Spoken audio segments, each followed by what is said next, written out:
America മുന്നോട്ട് വെച്ച സമാധാന നടപടി നടപ്പാക്കിയില്ലെങ്കിൽ ഉക്രൈനിന്റെ കൂടുതൽ ഭൂമി തങ്ങൾ ബലം പ്രയോഗിച്ച് കൈയടക്കുമെന്ന് റഷ്യൻ പ്രസിഡന്റ് വ്ളാഡിമിർ പുടിൻ.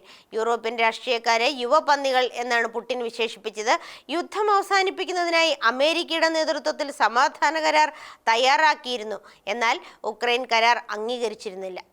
4 വർഷമായി തുടരുന്ന ഉക്രൈൻ യുദ്ധം അവസാനിപ്പിക്കാനായി പലതവണ ചർച്ചകളും ശ്രമങ്ങളും നടന്നിരുന്നു. എന്നാൽ ഇതുവരെ മുന്നോട്ട് വെച്ച ഒരു കരാറും അംഗീകരിക്കുവാൻ ഉക്രൈനും റഷ്യയും തയ്യാറായിട്ടില്ല. ഉക്രൈന്റെ ഭൂമി സംബന്ധിച്ച കാര്യത്തിലാണ് ധാരണയാകാത്തത്. കൂടുതൽ സെക്യൂരിറ്റി ഗ്യാരണ്ടി ഉക്രൈൻ ആവശ്യപ്പെടുന്നുണ്ട്. 2022 മുതൽ 10,000-കണക്കിന് ട്രൂപ്പുകളെ അയച്ച് റഷ്യ എല്ലാ മേഖലയിലും മുന്നേറിയതായും തങ്ങളുടെ ലക്ഷ്യം ബലം പ്രയോഗിച്ചും നയതന്ത്രത്തിലൂടെ നേടുമെന്നും പ്രതിരോധ മന്ത്രാലയത്തിന്റെ വാർഷിക മീറ്റിംഗിൽ പുടിൻ പറഞ്ഞു. തന്ത്രപരമായ വടക്കുകിഴക്കൻ മേഖലയിലെ നഗരമായ കുപിയാസ്കിന്റെ 90% പ്രദേശവും ഉക്രൈനാണ് നിയന്ത്രിക്കുന്നതെന്ന് മിലിറ്ററി മേധാവി അവകാശപ്പെടുന്നു. എന്നാൽ റഷ്യയുടെ പ്രതിരോധ മന്ത്രി പറയുന്നത് ഉക്രൈന്റെ പ്രത്യാക്രമണം വളരെ ദുർബലമായി പോയി എന്നാണ്. കുപ്പിയാൻസ്ക് റഷ്യൻ സേനയുടെ നിയന്ത്രണത്തിലാണെന്നാണ് റഷ്യയുടെ ജനറൽ സ്റ്റാഫ് ചീഫ് കഴിഞ്ഞ മാസം പുടിനെ അറിയിച്ചിരുന്നത്. എന്നാൽ ഇത് ഉക്രൈൻ നിഷേധിക്കുന്നു. അതേസമയം കാസ്പിയൻ കടലിലെ ലൂക്കോയിൽ ഗ്രാഫർ ഫീൽഡ് ഗ്യാസ് പ്ലാറ്റ്ഫോമിൽ ഉക്രൈൻ ഡ്രോൺ ആക്രമണം നടത്തിയതായി ഉക്രൈൻ അവകാശപ്പെട്ടു. ഇതോടെ 14 കേന്ദ്രങ്ങളിൽ നിന്നുള്ള എണ്ണ ഉൽപാദനം തടസ്സപ്പെട്ടതായും റിപ്പോർട്ടുണ്ട്.